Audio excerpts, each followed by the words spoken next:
Olá, estamos começando agora, aqui pela TV Assembleia, mais um programa Personalidade.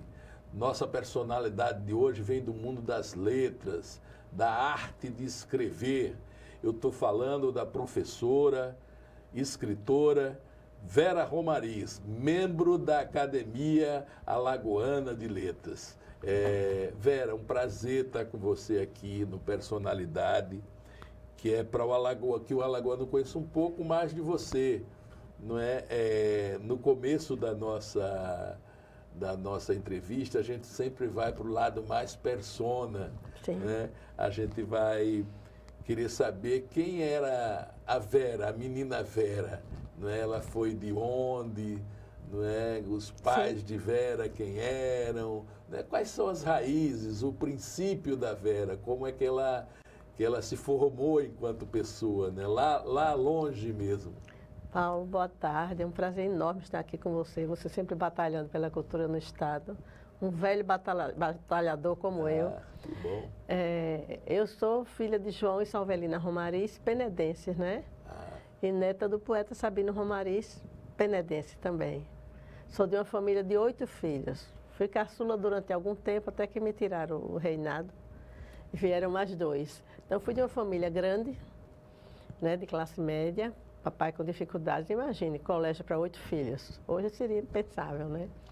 Mas eu devo a ele grande parte, inclusive eu falo isso no novo livro, grande parte do que sou, porque ele me apresentou ainda muito cedo a algumas obras, incentivou muito o meu gosto pela leitura. E anos depois, quando eu fui fazer carreira universitária e fiz mestrado e doutorado, eu sou professora de literatura e teoria da literatura, eu vi como foi importante essa experiência, né, de leitura já em casa, ainda nova, às vezes até sem entender muito bem os livros que ele me dava, não é? Mas você começa a travar contato com aquela literatura e aquilo me encantou, não é? Anos depois eu resolvi fazer medicina, mas vi que não era a minha praia, saí, já tinha passado em primeiro lugar, mas saí e resolvi fazer letras de carreira na universidade. Qual era a atividade do seu pai? Meu pai era fiscal do INAMPS, depois foi auditor. Funcionário público. Funcionário então, foi lá público. como morador de lá e tal, estabeleceu-se lá mesmo como funcionário público. Ele veio muito cedo de Penedo para aqui, porque fez concurso para aqui. E trouxe a família. Né? E depois aqui fincou raízes, né? Mas eu acho que ele era muito penedense num certo jeito de ser. E a sua mãe? Minha mãe era doméstica, né? Como naquele tempo. Do lar, né? Como do lar. Ela era filha única de um pernambucano de Triunfo, duro, um velho muito rígido, mas ela muito forte também.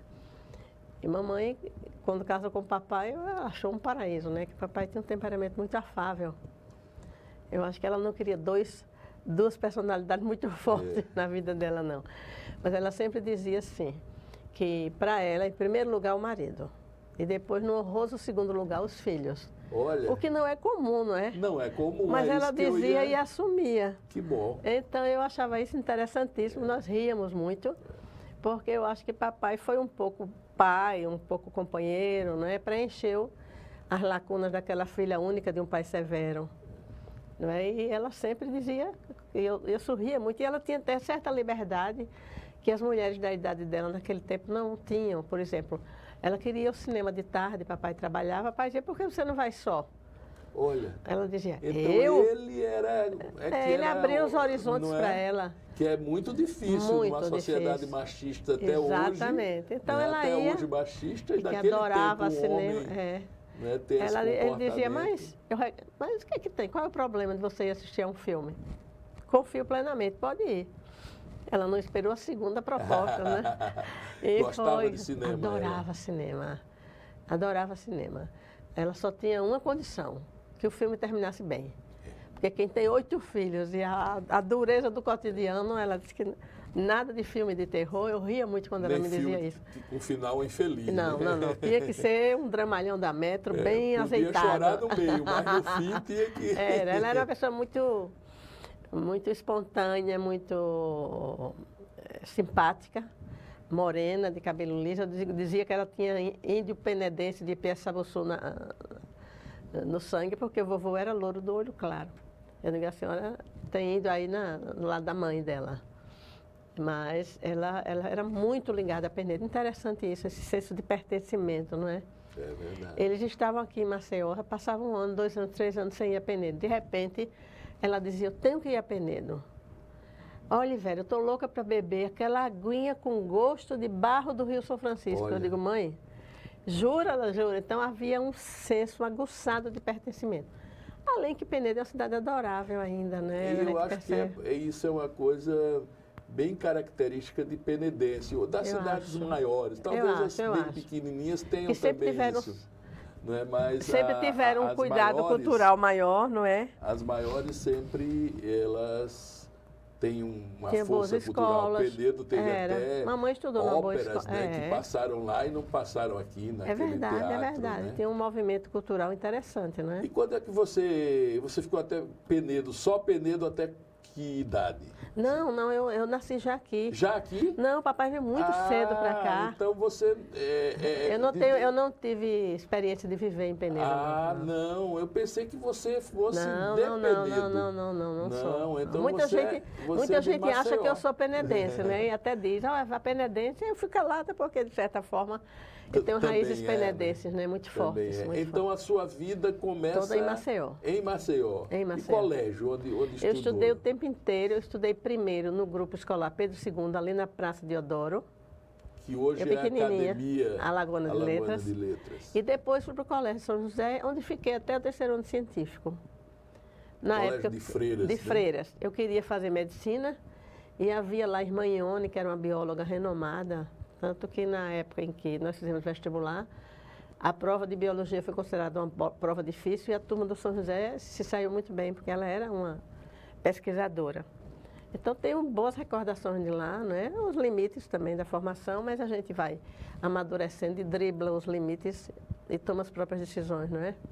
Mas eu gostava. Minha irmã saiu antes, preferiu estudar no CEPA, que na época era muito bom para quem queria fazer outros cursos, ela queria fazer engenharia. Moreira e Silva. Era, Moreira e Silva, que havia bons professores de matemática e tal, então ela foi. Terminou mudando de ideia e fez medicina. Graças a Deus, porque quando eu deixei medicina, meu pai ficou tristíssimo, mas havia outra para consolá-lo, que minha irmã hoje é médica, é pediatra. Tem um filho médico, né? Era o sonho dele, porque eu acho que era o dele, se ele tivesse tido uma outra trajetória. Ele gostaria de ser médico, né? Ele ficou órfão do pai, Paulo, com 1 ano e poucos meses. Então, ele se criou órfão, né, com a mãe e 2 tias velhas. A vida foi muito difícil para o meu pai. Ele sabia bem a dificuldade de sair de um espaço desse, tendo o aceno cultural, né, do pai, das leituras do pai e tal. O pai estudou no seminário de Recife, de Olinda, até que perto de se ordenar saiu. E os pais dele tinham morrido e os avós o mantinham. Quando ele saiu, os avós tiraram a mesada. Então, ele teve uma vida também muito difícil. Então, a vida do meu avô e do meu pai, quando jovens, foi muito difícil, economicamente. Eles sabiam que era uma trajetória de parcos recursos, né? Tinham que correr atrás. E quando você gosta de cultura e gosta das coisas e não tem condição, fica meio sofrido, né?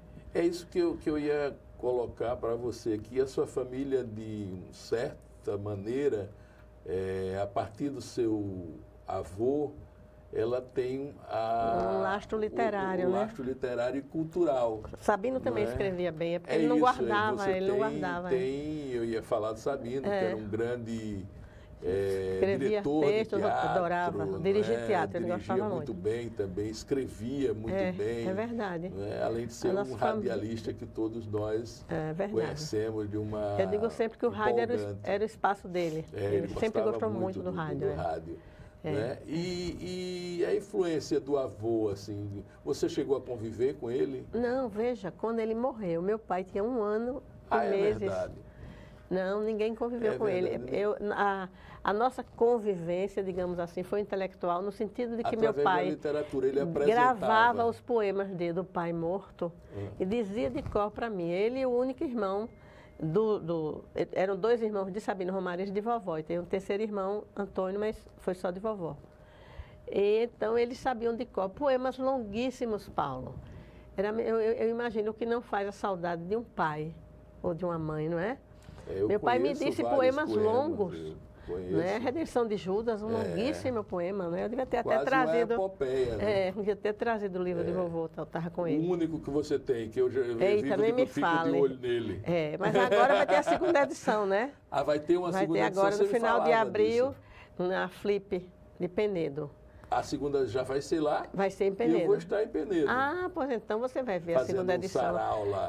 Ai, que bom, que bom. Nós nos veremos lá. Eu vou então fazer a conferência de abertura. Eu quero, no sarau, já ler alguns poemas do nosso faça querido isso, Sabino. faça isso mesmo.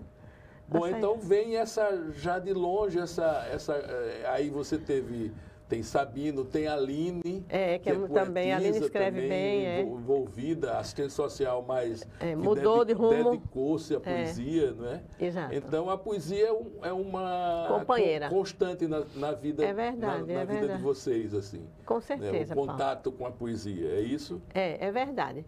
Eu acho que é uma coisa interessante. Em 2010 eu tive câncer. E foi um período difícil, né? Obviamente, cirurgia e tal. Quando eu estava me recuperando, eu fui para o meu terapeuta conversando com ele, ele disse assim, pense nos seus pontos de referência e se segure neles, né? Em momentos difíceis. Aí eu pensei assim, eu disse, a família e a minha escrita. E fiz um livro de crítica literária. Durante esse tempo, produzia. Então eu percebi, me agarrei, eu acho que é uma forma visceral em mim. Então a poesia salva também. Salva, não tenha dúvida. Eu dificilmente, quando eu estou sem escrever, eu não estou bem. Não necessariamente sem publicar, mas sem escrever eu vou escrevendo. Às vezes, por exemplo, no momento, eu terminei um livro de crônicas memorialistas, eu digo dos meus fantasmas queridos, dos meus mortos. Tem uma crônica sobre Sabino Romariz, o velho, e Sabino Romariz, meu irmão. Não é? É um texto assim dessa. Sabino chegou a ser prefeito de Maceió, me lembro. Não foi? Não. Candidato. Foi candidato. Chegou a ser deputado estadual. O mais bem votado, né, na história. Era Renan Calheiros e Sabino Romariz. Eu me lembro dos jingles de campanha, aquelas campanhas. E um irmão memoráveis, muito amoroso. Sabino era um irmão muito amoroso. Ele me encontrava Verinha, ele tinha sempre um lado doce para conversar com a gente e tal. Uma voz altissonante, né? Com certeza, adorava. Quem trabalhou com ele como diretor disse que não era tão amoroso, não. Era bem... Não, como diretor ele era durão. Diz que até sapato ele jogava. Como diretor ele era durão, era. Mas fantástico. Diz que o cara saía da mão dele, saía uma verdadeira escola de Eu me lembro teatro. Uma vez um menino falando assim, com o bumbum para trás. Ele disse, meu filho, por favor, põe isso aqui para frente. Mas eu trabalhei junto com ele no papelzinho secundário do Santo e a Porca, quando o Rio de Janeiro, na época, o Serviço Nacional de Teatro era lá, a Bárbara Eleodora dirigia, e mandou o diretor Roberto Decleto. Então ele juntou todos os grupos teatrais de Alagoas e montou a peça O Santo e a Porca. E o interessante é que todos já eram renomados e tudo. Eu fiz um papel bobo, assim, de uma mocinha e tal. O Sabino trabalhou e na época o Roberto disse assim, Sabino é excepcional, viu? Eu disse, é excepcional o quê? Ele disse, ator. Aí eu perguntei, né, mocinha na época, tinha 13 anos, por que você acha? Aí ele disse, porque ele fala com o corpo inteiro. A coisa da expressão corporal, às vezes, é meio frágil, né, entre nós, que a gente não tem muitos cursos e tal. É verdade. Ele fala com o corpo inteiro. Eu achei interessante essa fala. Todo o corpo se expressa. Todo se expressa, faz assim, levanta. Ele era assim, ele era assim, ele ia falar, ele já... na vida ele já tomava assim, uma postura, assim, teatral. Teatral, né? Essa consciência do corpo. É, né? Como se... Ele chegou a fazer televisão, me lembro. Ele trabalhou em Brasília. É verdade. E na Voz do Povo na TV? É programa verdade, TV era um Alagoas. homem de TV também. De TV, né? mas eu sempre achei que a paixão dele era rádio. Rádio. Ele ia tão feliz quando eu acho que era o lugar dele. Mas você vê o que é uma personalidade forte. A gente trouxe aqui você para entrevistar você. Mas tudo então, bem. até agora, conversando sobre o Sabino. Mas não é né? bom isso? Os dois Sabinos, não é bom porque o Sabino um avô amigo e o Sabino irmão, que são Lógico, duas lógico. figuras. Quer dizer, mas isso não foge de todo da nossa entrevista, é a minha porque história. eu acho que eles devem ter contribuído não tenha dúvida, não tenha dúvida. até para essa formação literária. Não tenha dúvida. Que a gente vai mostrar ela um pouco com certeza. aqui. Eu tenho um amigo que faleceu, Ronald de Mendonça, e gostava muito desse poema, Quase Pássaro. Deixa eu... E o Ronald? Ele era muito amigo meu. Então, Deixa eu desligar aqui, que entrevista às vezes tem isso. A gente vive dizendo assim, desliga o telefone, desliga o telefone. E o danado acaba a gente não desligando o telefone. Mas agora, Vera, eu desliguei o telefone. Então, quando eu fiz esse poema, que é o título... O Ronald, que é psiquiatra, não. Neurocirurgião. Neurocirurgião, psiquiatra é irmão dele, o Robson. Que vida... dramática do Ronald. Dá um filme, a morte dos meninos que eu vi crescerem. Desde o pai, a irmã. Muito triste, como trágico. Os Kennedy, tem uma trajetória, saga, né? Não é? Mas ele era uma pessoa muito amorosa. Era? Um grande amigo. Meu marido que faleceu, era um grande amigo dele. Ele era fantástico, encontrava muito com ele nas festas do Carlito. Gostei muito desse poema, velho. Esse é um dos primeiros livros, não é o primeiro. O primeiro foi Cacos, Crônicas. Foi Cacos, mas esse eu não trouxe. Esse foi o primeiro de poesia. De poesia. A capa é de Célia Campos, que faleceu recentemente, uma artista paulista. Olha você aqui, novinha. Rapaz, novinha, devia ter escaneado. Não sei se vai dar para ver aqui. Essa foto a gente não tem. Será que... Deixa eu ver aqui. Deixa eu posicionar melhor. Põe aí, me põe jovem. Olha. Novinha, rapaz. Lembra muito a Aline, quando eu conheci a Aline na universidade, né? Que é contemporânea nossa. Assim. É verdade. Todo de poemas. Todo de poemas. E depois vem Campo Minado, que é algo mais pesado. A mesma pessoa que fez aquela capa fez essa. Mas é algo mais. A capa já é densa. É densa, é retalhada. Era bem lírico. Livre. Aí alguns poemas sobre tensões mundiais e tal. Você, de certa forma, Vera, sempre teve Eu me lembro de você na universidade, né? Você ensinava na universidade, a geração minha e da minha esposa teve contato com você como professora já, né? Muito jovem ainda, mas você sempre foi uma pessoa de posicionamentos firmes. Com certeza. Frente não digo nem políticos, mas eu sou de centro-esquerda. Frente às mazelas da sociedade. Eu gosto de dizer que eu sou de centro-esquerda, porque hoje em dia parece um palavrão. Parece. Aí eu fui e sou e pretendo sê-lo sempre.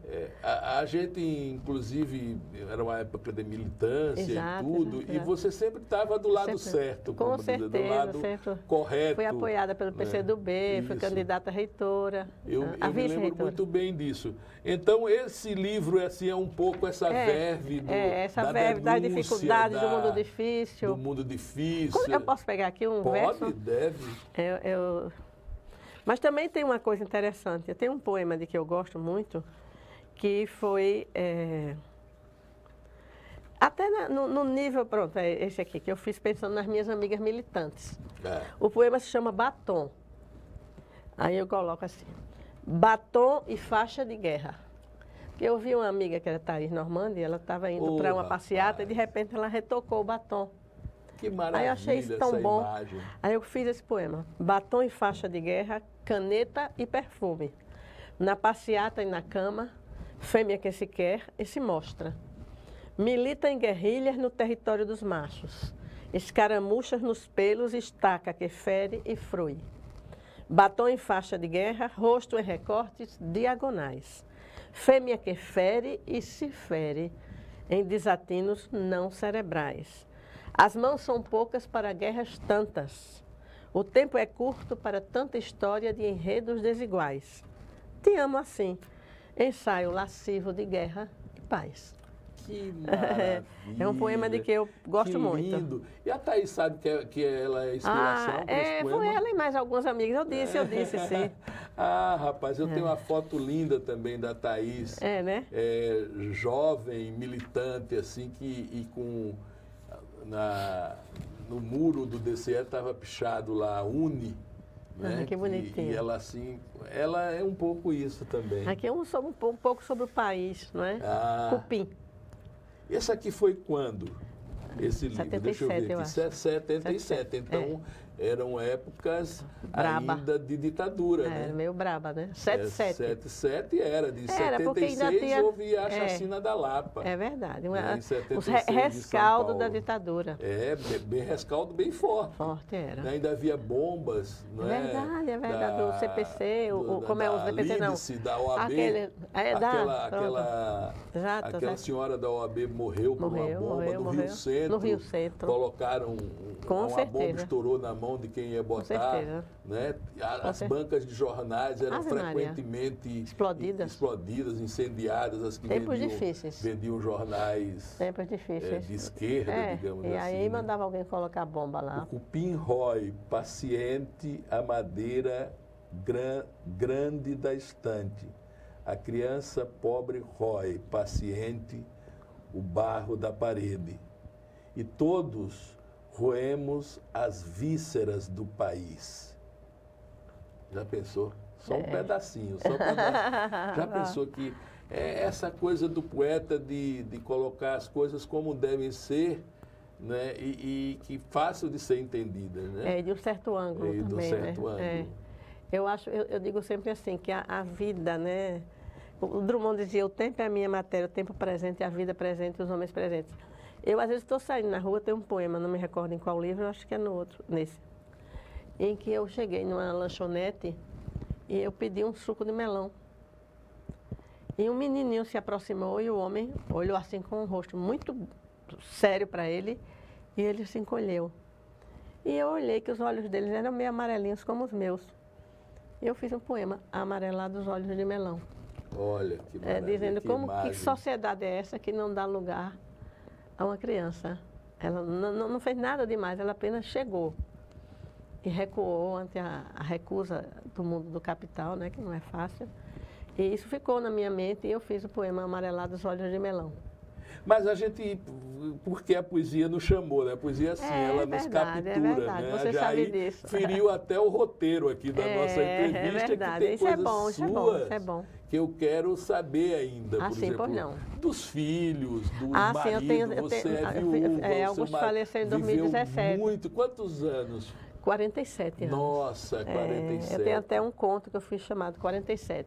E eu me lembro dele, era um cidadão afável também. Ele é engenheiro civil, né? Era meio reservado. Era muito reservado. Né? Muito reservado. Até a primeira cerveja.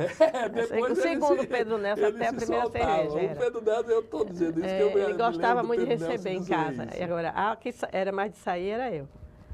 Ele era mais de receber em casa e adorava. Mas Augusto era engenheiro civil baiano da região de Itabuna. O pai dele era lagoano que migrou para lá para a plantação de cacau e tal. E nós nos conhecemos, tínhamos tudo para não dar certo. Ele era bem mais velho que eu. Eu tinha 15 anos quando eu namorei com ele. Éramos muito diferentes. Se você olhasse e dissesse, isso aí não vai durar um ano, durou 47. Já pensou? Porque a gente cresceu junto, né? A gente cresceu junto e aprendeu Construiu uma história não é junto, fácil, né? Você sabe que é casado há muito tempo, difícil, o casamento não começa de repente. Não, você vai ouvindo, vai se fazendo ouvir. E nunca termina, até a hora que a gente vai se reinventando. Vai se reinventando e surge Foi um grande companheiro. Novos, surge soluções novas também. Eu sempre digo que, eu dizia sempre que ele era como a mangueira, ele gostava de plantar muito, ele tinha fazenda.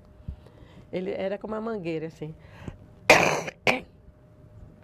Se a gente precisasse de alguém, será que ele vai? Ninguém nem perguntaria. Ele era de uma lealdade a toda prova em relação aos seus. Então, ele... Vera, eu estou protegendo demais. Eu digo, tá, meu filho, sai um pouco de perto, deixa os meninos caminharem e tal.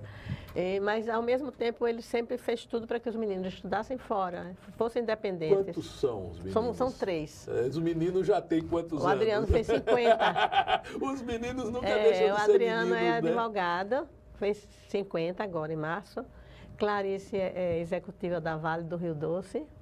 E Melina é publicitária, diretora da Propeg, de criação, na Propeg, na Bahia. Então, eles tomaram todos fora? Todos estudaram, fizeram faculdade na Bahia, porque nós quisemos. Eu até queria que fosse em São Paulo, mas Augusto achou que era longe demais também, ficasse um pouco mais perto. E também a terra dele, né? Ele se sentia um pouco... contemplado. É verdade. Todos estudaram lá e hoje são muito baianos, nossa. Eita. Eles são baianos demais. Mas isso é demais. terrível para a avó, né? Ter os netos longe assim. Isso é, de vez em quando, por exemplo, em janeiro, fevereiro e março eu viajei. Quantos netos? São 4. Olha. São 4. Mas podia ter mais, o pessoal está muito mesquinho. Eu quero mais, diga eu quero mais. A caçula ainda não teve. O mais velho tem quantos anos? 50 anos. Não, o mais velho, o neto. Neto, 23. Olha, Clara. já 23. Ela já dirige teatro. Já pode ser bisavó daqui a pouco. Porque hoje em dia o pessoal não quer casar cedo como a gente, não. É verdade. Clara faz teatro, já dirige, já teve textos aceitos em projetos, ela gosta de escrever para o teatro. Vamos ver umas fotografias suas e você vai falando sobre elas aí. Depois que legal, adoro isso. Depois a gente volta para a literatura aqui, né? Que bom, mas antigamente a gente tinha fotografias que a gente tinha um amor tátil por elas, né? Pegava hoje nelas. Não, né? Não, hoje é tudo virtual. É difícil, perde, queimou um HD, foi-se embora a vida da pessoa todinha. É verdade. Um dia desse eu estava selecionando com a esposa, eu digo, a gente precisa imprimir algumas eu também daqui, gosto de imprimir. Daqui a pouco perde some tudo. o HD e já aconteceu. Já aconteceu comigo também. Vamos lá, vamos ver e você vai dizendo, olha. Aí foi eu com Augusto, no dia na Paraíba, quando eu terminei o doutorado, fiz a minha defesa, me saí muito bem, estava feliz da vida. Rapaz. Já tinha tomado um whiskyzinho aí? Eu não bebo. Ele já, com certeza. Para estar assim tão risonho. Meus irmãos dizem que eu sou a vergonha da família, porque eu não bebo. Como eu sou meio enxaquecosa, aí eu dizia que é por um problema de defesa mesmo, claro, aí já viu. Claro. E aí eu tinha acabado a defesa, você já fica mais relaxado, foi ótimo. Verdade. Trabalhei a obra do escritor baiano Adonias Filho, contemporâneo de Jorge Amado. É uma obra muito bonita e da terra do Augusto. Então tem lá a casa dele e tal, e eu deixei a tese lá, uma cópia da tese lá. Vamos para a próxima. Aí foi, aniversário meu. Aí eu coloquei só para ver a juventude, né? Ele rindo, satisfeitaço, assim. Aí essa foto eu adoro. Sou eu do lado de cá e minha irmã Salvelina, que é médica, que foi morar em São Paulo e voltou agora. E veja, você cabelinho preto. Eu só lembro de você, galega, porque mulher pinta muito cabelo. Mulher, né? você não sabe nunca a cor exata do cabelo. Eu pensei que você era galega. Não, o meu cabelo mesmo, preto não era. Galega é um negócio era muito castanho, né? Era castanho, um amigo meu disse, castanho cor de mel. Que hoje eu acho feio. Mas isso é bobagem, né? Não tem cabelo feio. Aquele que a gente não quer, né? Mulher muda muito. E essa minha irmã, as duas banguelinhas, rapaz, eu fiz os vestidinhos de babado. Eu fiz os vestidinhos azulejo. Iguais que as mães faziam para a gente nós passar temos vergonha. um ano de diferença. E aí eu fiz no azulejo essa foto e dei a ela de presente. Lindo. Que Pá de jarro. Pá de jarro, Vamos para a próxima. Aí a minha neta, Clara, que é estudante de teatro, e eu aí atrás abraçando ela. Ela é muito simpática e cheia de vida. É uma fofa. A próxima, vamos lá. Aí sou eu com a Clara, minha neta, minhas mulheres, né? Melina é publicitária e Clarice é engenheira. É engenheira como o pai. Já pensou? Aí é na Bahia, gente.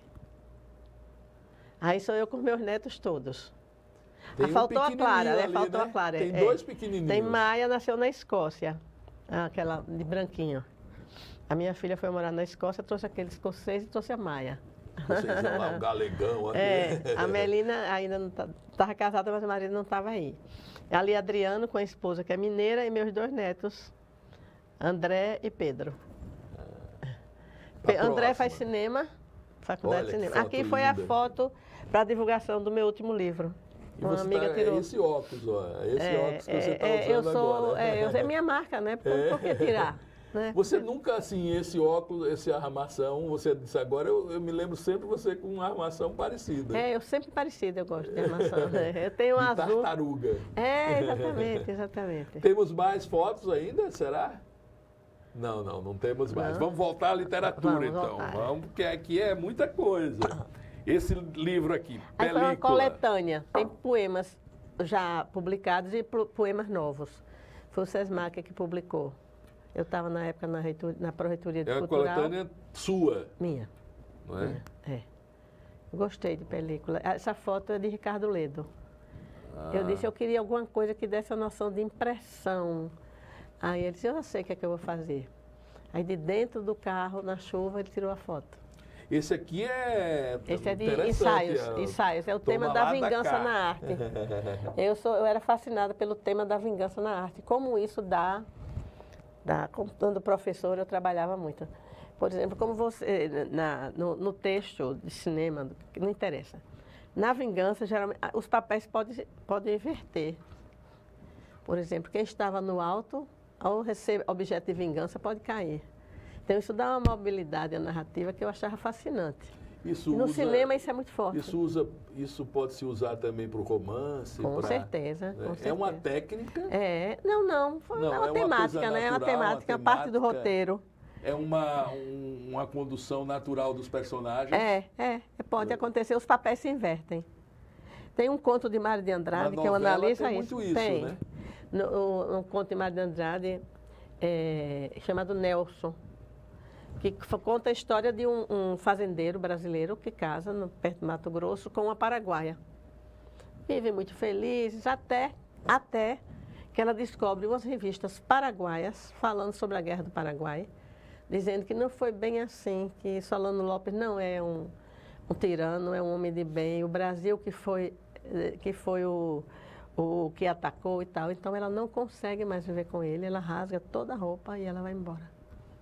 Então, ela que era aquela frágil, que não atuava, ele era o fazendeiro, de repente ela não o quer. Ele traz ela de volta, ela foge. Isso é de quem? Mário de Andrade. Do Mário? Se chama Nelson. A gente está agora nas Semana da Arte Moderna. De arte moderna, né? A importância um belo da obra do Mário, né? Muito bom, Mário. A gente tem referências, aqui assim, um assunto puxa outro. Mas isso é ótimo. A gente tem referências fortes da Semana de Arte Moderna aqui em Alagoas, por exemplo, ou influenciadas. Eu acho assim, talvez Jorge Graciliano tenham, de certa forma, sofrido influência disso aí. Com certeza, né? Inclusive na linguagem, não é? Porque eu acho que um dos grandes feitos do modernismo foi aproximar a linguagem literária da linguagem oral popular. Então, aqueles romances, como o Zé de Alencar começava, né? O sol deitava-se na floresta, que iluminava com seus últimos raios. E aquele português escorreito e tal. Aí veio o Mário Macunaíma, termina o romance e diz, tem mais não. Então, essa linguagem mais próxima, que ganhou com a cultura popular, com o conhecimento do país, esse ganho, acho que influenciou em Graciliano, é muito forte. Você vê Infância, por exemplo, se você lê, é aquela linguagem leve, né? Leve que eu estou dizendo. E concisa, não, né? Não rebuscada no sentido de afastar-se do leitor. Eu faço há algum tempo um espetáculo sobre o Graciliano. Lá com o Chico Sim. de Assis, tem uma partezinha que ele diz um texto do Graciliano, que é uma resenha, em que ele fala que tem alguns escritores que não admitem as dores ordinárias, que buscam dores como um espiritismo literário. Procurem vão buscar outras searas. Quando isso, por exemplo, está no próprio... A dor do homem está ali próxima. Se o homem meteu a faca no bucho do outro, eu não tenho como dizer diferente. Foi no bucho mesmo. Foi no bucho, entendeu? Esses escritores que eram a geração de 30, Jorge Amada, Raquel de Queiroz, com Zé Lins certeza. do Rego, né? Guimarães Rosa tem um negócio de que eu gosto muito. Ele tem um conto em que ele gosta de mostrar a conversa do matuto, do homem do campo, um com o outro. E, ao mesmo tempo, trazer os contos, eu gosto muito. Trazer num olhar outro, né? A pessoa chega no espaço, não me lembro bem do título do conto, e diz assim, repare que coisa, fulano e cicrano brigaram, e fulano ofendeu muito a cicrano, aí o outro esfaqueou ele e foi preso. As duas famílias se estragaram, né? Aí uma mulher se levanta, a senhora vai onde? Ela disse, eu vou à casa de fulano, à casa do assassino. Porque os homens fazem as bobagens e as casas ficam vazias. Olha que coisa. Mais ou menos assim. Quer dizer, um outro olhar, né? Em vez de olhar para o fato, lógico que tem uma outra dimensão, mas o humano, e agora? Depois de uma violência como essa, as casas estão vazias, né? Esvaziadas. Isso pelos olhos de uma mulher, né? Também, que é numa sociedade machista. Né? É um outro vocês ângulo, fazem as né? suas Eu acho que besteiras e a gente... Exatamente, é né, mais ou menos isso. E aqui nós suportamos a retaguarda. A gente é que perde os olhar, maridos, sabe? perde os filhos, né? Paulo, é esse olhar da literatura que me encanta. É aquele ângulo que a frase feita não percebeu. É aquele ângulo, às vezes, que você passou por você e você não teve olhos para ver. Né? Drummond tem um poema que eu acho lindo. Meus olhos são pequenos para ver, né? Mas veem, olham.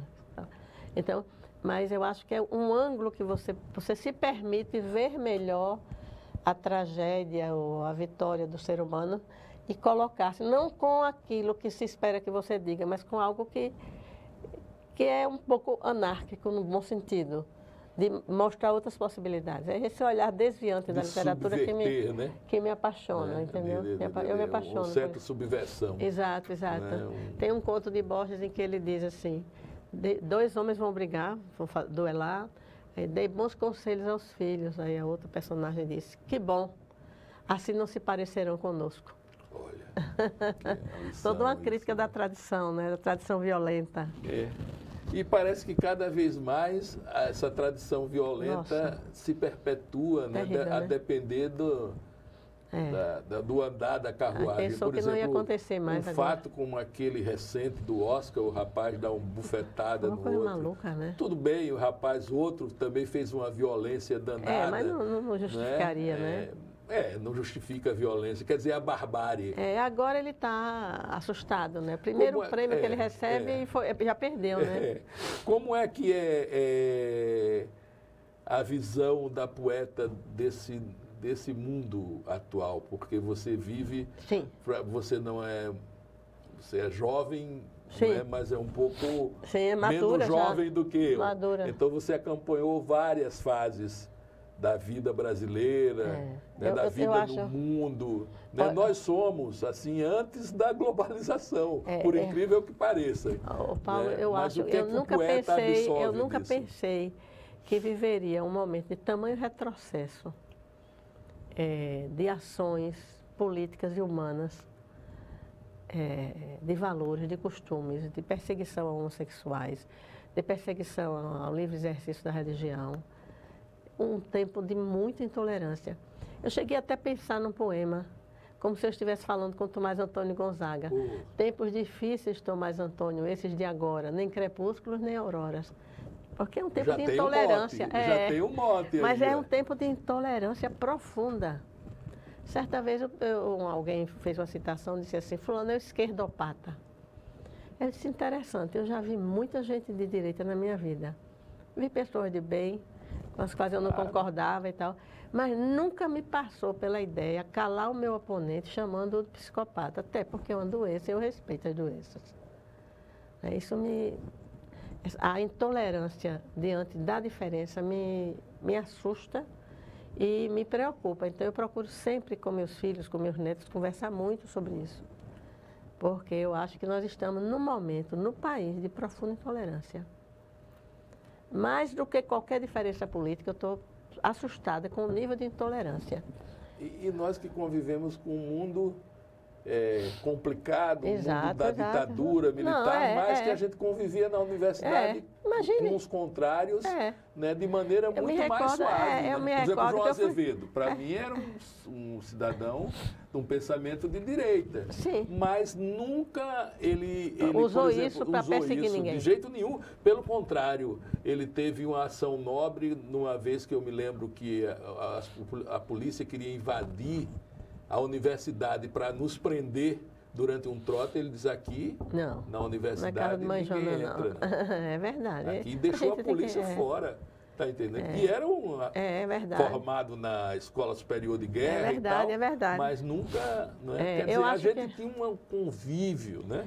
Eu acho que para determinadas pessoas e grupos, conviver com as diferenças é extremamente difícil, porque é como se refletisse as suas limitações. Porque quem não consegue lidar com a diferença, porque o seu filho não é exatamente o que você quer, você não é exatamente o que seu filho quer, porque um não é o outro, somos pessoas diferentes e civilizadamente convivemos. Mas chegamos a um ponto de tentar calar, como quem pega uma baioneta e corta a boca de alguém. É de forma mais brusca, mas eu tenho evitado um pouco grupos de zap, porque está um mundo de intolerância e eu espero que as eleições passem logo. E é de parte a parte, às vezes, também. Isso é verdade, isso é verdade. me causa mais espécie quando os grupos intolerantes são grupos que não deviam ser. Exatamente. Né? Por exemplo, porque... Não, isso eu sei disso.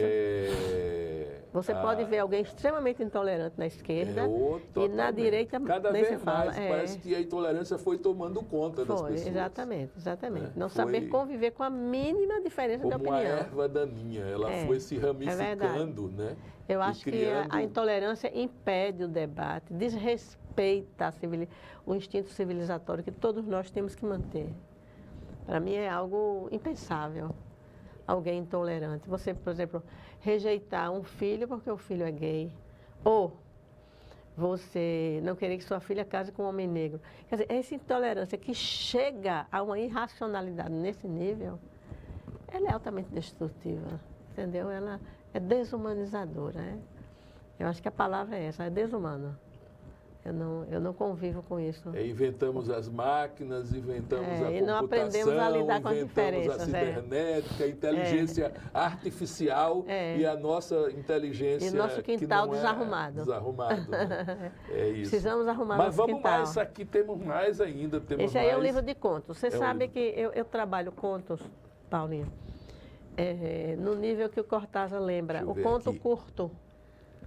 O conto curto. Que é primo da poesia. O Cortázar acha que tem... Eu mais gosto de ler, porque eu tenho problema de vista. Sim. E aquelas coisas compridas me davam agonia sempre. Então, esses contos são contos curtos, não é? Um deles que deu o título ao livro foi da morte de Pierre Chalita. A Solange me ligou e disse, Verinha, olha, ele está nas últimas. E aí eu fui ao hospital e ela estava ali com ele não estava consciente e fazia assim, Paulinho, como quem estava pintando. Ele estava inconsciente e a mão pintava. Era o subconsciente. Era. Né? Então eu fiz... Ou o inconsciente. Eu nunca sei se é o sub ou o só com os psicólogos, eu sempre erro então, sobre... eu fiz esse conto Pincéis. E foi que deu título ao livro. Essa aqui é uma Aí foi uma coletânea que eu fiz com o Antônio Rodrigues Xavier. Né? Foi. Tem uns contos bem legais. Aí várias pessoas. Tem um conto, inclusive, que foi premiado no Prêmio Nacional, Tatuamunha. Muito bonito o conto. Que é uma região que eu ia muito, menino, eu ia muito lá, que é aquela região ali perto... No norte, né? De Milagres. Exato. Né? Para lá não tinha nada. É muito bonito esse conto. Se você quiser ficar com ele, pode ficar. Tá certo. Vale a pena você ficar. E aí é um pequeno romance, Penedos. Se passa em Penedo. Pronto, olha a Raiz chamando. É verdade. Olha eu ambientei em Penedo. E aí eu brinco um pouco com as personagens. Correndo forte na sua veia. Um casal urbano que volta a Penedo e a mulher descobre que o marido tinha uma filha lá, um menino meio índia. Né? Penedo tem um lado. Então essa dubiedade, né? De você ter um passado e não saber conviver, algo que me fascina. E Penedo quer dizer rocha também, né? Então, são os nossos Penedos. Aqui é o último livro, né? Foi porque eu fiz em 2020, um pouco de verão em cada outono. É que eu falo no amor, na maturidade. Um tema... Experiência de que eu gosto muito, É um tema muito legal esse. Né? Eu posso ler um poema desse, posso? Sim, deve. E que ainda hoje é um tema que... não é respeitado, né? E choca as pessoas. Eu me lembro como hoje, Vera, assisti, eu estava conversando isso com o Cacá Diegues agora. Sim. Aquele filme Chuvas de Verão. É bonito aquele Você lembra? Me lembro. Aquele filme causou espécie às pessoas com aquela cena... de sexo entre o Jofre Soares e aquela outra atriz. Aquele filme. Mas eu olhava assim para as pessoas estavam assim, todas incomodadas, né? Como se aquilo não existisse, né? Ainda hoje como se não existisse, né? Se não fosse possível. Eu acho o meio nordestino nesse ponto é muito fechado, não é? Bom, aqui é só o que é o amor em tempos de outono. O amor em tempos de outono caminha lento, plantando memórias de novos afetos. O amor em tempos de outono tem cores leves de aurora e a calma bem-vinda do pôr do sol da minha cidade. Esse amor, doce amigo, não gargalha como os jovens impunes, mas sorri sem pressa. pois é tempo de flores e frutos dos novos quereres. Aí eu gosto desse. Mais outro. Eu adorei esse. Ah, eu vou ver outro. Adorei porque é isso. Já estou ficando velho. Aliás, já estou velhinho. Olha, de novo, eu pensei que tinha desligado isso aqui. Ora, como é que eu faço para desligar mesmo agora? Deixa eu ver aqui. Desligar. Esse poema chama Notícia. Olha aqui. A mensagem do amigo dizia: foste embora com prévio e doloroso aviso. Depois o silêncio de um eu sozinho, machucando o meu espírito, que guardava ainda a memória suave dos teus dedos. Como Lamartine desejou um dia, pedimos ao tempo que suspendesse o voo e nos deixasse de mãos dadas, vendo o mundo bocejar. A música de Luiz. Maravilha. A notícia deixou um eco triste na noite anunciada. É a sinfonia de um nós inacabado. Pois a maturidade que sonhamos juntos fraturou-se em 1000 pedaços. E ficou apenas um menino passarinho, Luizira, impedido de voar. Tua partida me legou o penoso ofício de caminhar no espaço sem teus passos, onde resta apenas um rastro de mel chamado memória. Que maravilha. Eu acho a memória algo fantástico, viu? A memória, enquanto a memória é a vida, ela né? atualiza, né, as coisas. Você vê as coisas mais distantes se tornarem muito vivas quando você se lembra dela, né? Tem um filme ingênuo que eu assisto com meu neto. Sim. É um filme que é um conto mexicano. Sim. Dessa coisa, é um desenho animado, sim, né? Mas que o menino vai para a terra dos mortos lá e vê que a memória, parece que do avô está se apagando. Então ele vai morrendo. Então quando acaba a memória, quando acaba, né, é justamente essa acaba a vida, imagem, né? Que você está, né? Enquanto a memória se está vivo, não tenha dúvida. Então, esse outro esse é o que eu vou lançar dia 6. Como a gente chama a boneca. São memórias e histórias, são crônicas memorialistas. Né? Mas essa boneca já está bem adiantada. Né? Porque tem bonecas que aqui dentro não tem nada escrito, né? Mas verdade. Essa já tem. Pronto, o que será lançado quando, Vera? Dia 6 de maio, no Museu da Imagem do Som, à noite. De que trata aqui? São crônicas de pessoas da família, queridas, que se foram árvores cortadas. Por que isso? Porque ali no lado de Leão Neto não cortaram as árvores. Meu pai tinha um escritório ali. Aí eu, quando vi cortadas aquelas... o consultório do Dr. Mário Mafra papai tinha um escritório ali. Então eu usei essa metáfora para dizer que a memória é como a árvore cortada, que ela corta, mas de repente brota um pouco. Foi essa imagem. Ao passar e ver aquelas árvores cortadas, eu me lembrei muito de meu pai, que ele ficaria revoltado, mas de repente precisa, é necessário, né? Mas dá uma tristezazinha, né? Então eu usei isso e utilizei personagens que, de certa forma, me influenciaram de alguma forma. Uma tia velha que se impôs diante de um casamento violento. A história de meu pai, que meu pai foi preso na época da prisão de Graciliano Ramos. Foi? Foi. Aí foi uma reunião do Partido Comunista em Penedo. Ele não era comunista, mas tinha simpatia pela esquerda. Aí ele veio preso para Maceió e tal, e conheceu o Graciliano. O Graciliano, né? O Graciliano não era ele falava muito em Graciliano. E até no gênio dele meio difícil, era difícil. E aí tem uma citação nominal que o Graciliano faz a ele, que eu coloco nessa crônica. Gostava de conversar com o Romariz, o nacional de fala mansa. O Graça disse isso aonde? Em Memórias do Cáceres 1. Rapaz, então tem que recuperar esse texto aí. Recupere. Porque o espetáculo que nós fazemos são de fragmentos que legal, textos. Tem um de Memória do Cáceres também. Faça sim. Mas aí é bom porque fala. Tem outro que ele fala muito no Aloysio Branco. Não é? Fala muito, Que depois vai até sair um livro. Eu tenho um álbum, não me lembro como chegou a minha mão, fotografias do Aloysio Branco.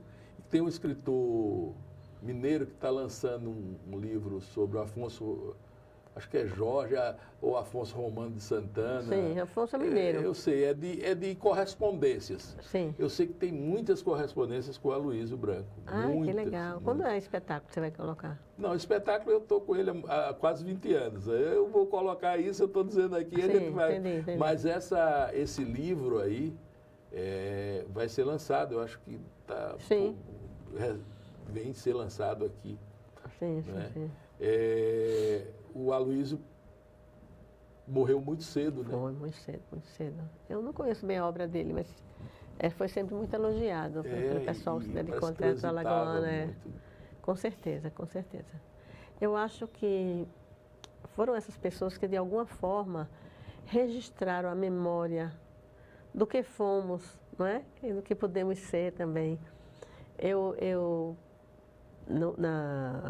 A orelha desse livro, Carlos Mero fez, meu colega na academia. Eita, ele disse um negócio de que eu gostei muito. Ele disse que uma escritora inglesa, acho que é inglesa ou americana, ele cita, ela diz assim, de nossa memória somos apenas coautores. Porque quando nós lembramos da nossa memória, quantos personagens não vêm? Então a gente pensa que a nossa história de vida, nós somos o único autor dela, né? Nós somos apenas coautores. Então é muito boa. E o prólogo é de Belmira, o prefácio é de Belmira. A orelha de Carlinhos e o prefácio de Belmira. É a turma da universidade. O Carlos é meu Carlos colega na universidade. Antes, né? Mas a gente é muito amigo também. Na universidade, eu não sei se eu me lembro do Carlos lá. Não, eu acho que não. Mas Carlos, a amizade da gente é mais pela academia mesmo. Eu me lembro do professor Carlos Mero, assim, é uma memória muito antiga mesmo. É de eu no segundo ano ginasial, estudando ele com francês. Sim. Ele adora francês. Pasmem. Eu fiquei em segunda época em Quem francês. Não ficou? Os meninos ficavam direto. E ele era Vocês rígido. eram mais malandrões. Os meninos rígido. queriam jogar futebol, né? Era um movimento, né? Ele era rígido. Era, né? Aí até hoje ele ri com isso. Eu passei... Raspando. Assim, e eu passei quase um mês decorando o negócio, a lição, que era para dizer depois, né, quando ele chamasse para falar. Aí, não me esqueço hoje, até hoje está na minha, assim, nous habitons une belle grande maison au centre de la ville. Ela est entourée d'un magnifique jardin toujours fleuri. Eu me lembro como hoje, eu com 9 anos de idade, 10 anos de idade, eu li tanto isso, aí ele ria. Ele gosta muito de francês, até hoje. É, danado. É uma pessoa muito legal. Um amigo legal. E projetos? Depois desse livro aqui, nesse livro aí, você nunca eu já estou escrever teatro? Não. Né, novela? Não tenho, não. Eu já estou escrevendo um livro de contos, porque eu sou assim. Eu, às vezes, produzo concomitantemente. Eu não pretendo fazer mais crítica literária. Eu passei minha vida toda dando minha energia, orientei tese de doutorado, de dissertações de mestrado, mas você, com a idade que você tem que fazer escolhas. É verdade. Então, eu agora escolhi ser escritora ficcional e de poesia. Então, o próximo livro meu, depois desse, será um de contos, que eu estou escrevendo já. Perfis de pessoas e tal. 2 anos, 1 ano, não sei. E o romance? Volta com ele? Não sei. Eu gosto muito do conto, porque é o primo da poesia, né? Eu sou meio sintética, assim. Às vezes eu vou falar... Escrevo, aí eu começo, né? aí eu começo a limpar, aí eu tiro, aí eu vou limpando. Está com muito adjetivo, já me lembro Graciliano, que é adjetivo demais. Aí eu vou tirando e tal. E aquilo, para mim, é a seiva da vida. Aquele negócio que ele dizia que deve se escrever da mesma maneira como as lavadeiras lá de Alagoas fazem o seu ofício. Né? Enxugam. Achei ótimo. Vão torcendo. O conto sintético na linha do Ilhosa é assim. Eu gosto muito. E eu acho que a literatura, se você perguntasse o que é literatura para você, ela não é a minha vida inteira, nem quero ser tola. Eu tenho uma vida, eu a vivo, eu respiro, eu tenho filhos, tenho netos, né? Não mas é uma parcela fundamental da minha vida e da minha relação com o universo, com o tempo, com as pessoas. Quando eu flagro essa experiência e trago para o papel, eu sou completamente feliz. Quem são hoje as pessoas que você lê, assim? Tenho curiosidade de saber o que o escritor lê, né? Eu tô voltando a ler Borges, Clarice, Essa coisa da volta a ler. Eu voltei. Essa coisa? É porque eu quis voltar a ler, né, os porque... textos curtos. E é uma coisa que você leu quando tinha 20 anos. Agora Aí quando até você hoje, abre, tem outra conotação. Olha, eu digo nesse livro que meu pai, quando eu tinha acho que 12 anos, 15 anos, não lembro, ele trouxe 5 obras completas da Aguilar. Uma era de Edgar Allan Poe, não entendi nada, mas achei lindo, mas não entendi nada. A outra é Gonçalves Dias, Machado de Assis, José de Alencar, Manuel Bandeira e Drummond. Por aí. Aqueles de capa dura. Aquele de capa dura, pois bem. E eu me recordo que eu comecei a ler Gonçalves Dias. Fiquei encantada com aquele poema Canto do Piaga. Aqui que você vê, feito no século XIX, Paulinho. E fala de como o branco vai dizimar as tribos. Não sabeis o que o branco procura, não sabeis a que vem, o que quer. Vem roubar-vos a massa valente, vem levar-vos a filha, a mulher. Vem trazer-vos algemas pesadas com que a tribo tupi vai gemer. Onde os velhos servirem de escravos. Mesmo Piaga, ainda escravo, há de ser. Piaga era o feiticeiro, era o religioso da tribo.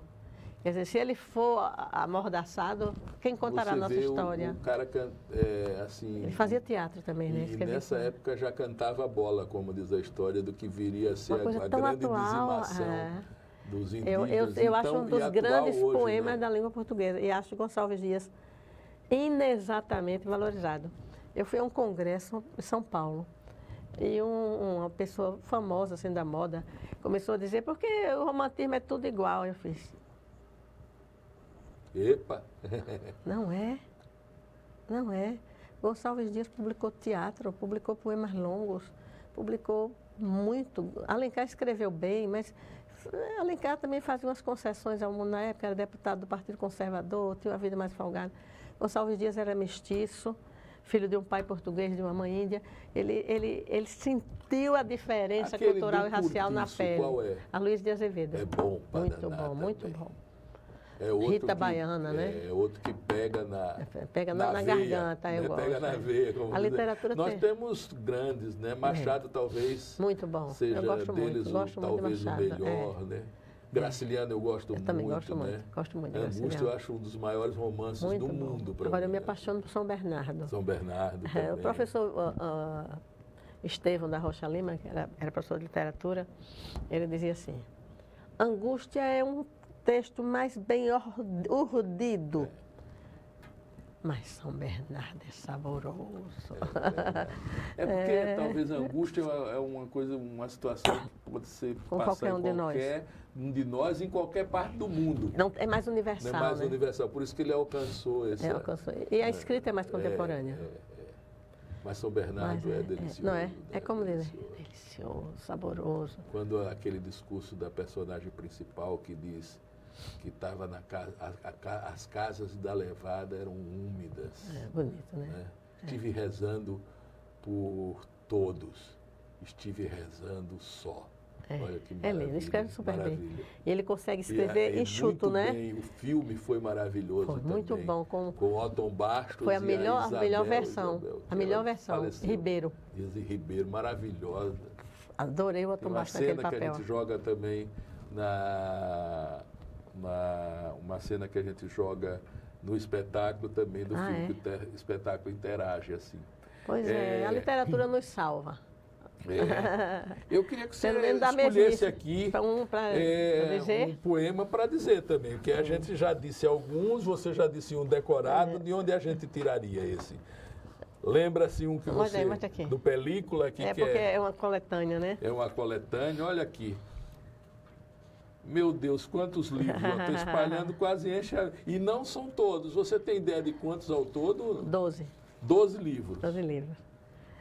Eu falo aqui sobre a história a vida de um poeta. Meio Tom.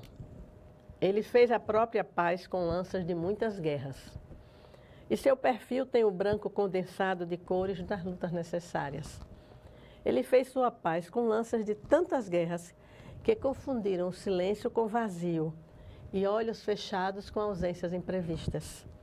Atirando punhais de palavras, guerreava sem gritos, nas paisagens barulhentas.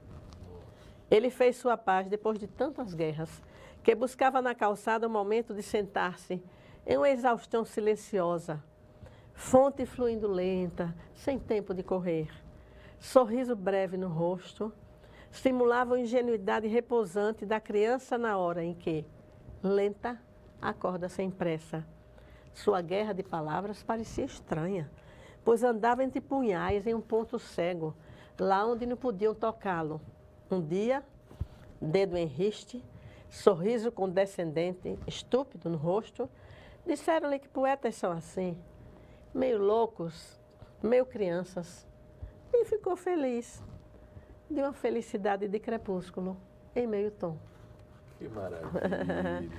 Olha, então, eu sei lugar da poesia, nós né? Estamos conversando aqui, já estamos ao final do nosso programa, Vera. A gente queria agradecer muito. Eu que agradeço a você, oportunidade. Né? E a possibilidade de ter contato de novo com você e com a sua obra, assim, que a gente pode colocar que é obra, né? Para mim, depois de 3 já é uma obra. Né? A minha filha queria que eu fizesse as obras completas, talvez eu faça para o ano. Talvez seja já uma primeira edição, não é? A primeira edição, não é completa ainda. Não, com certeza. Com Reunião. Reunião, né?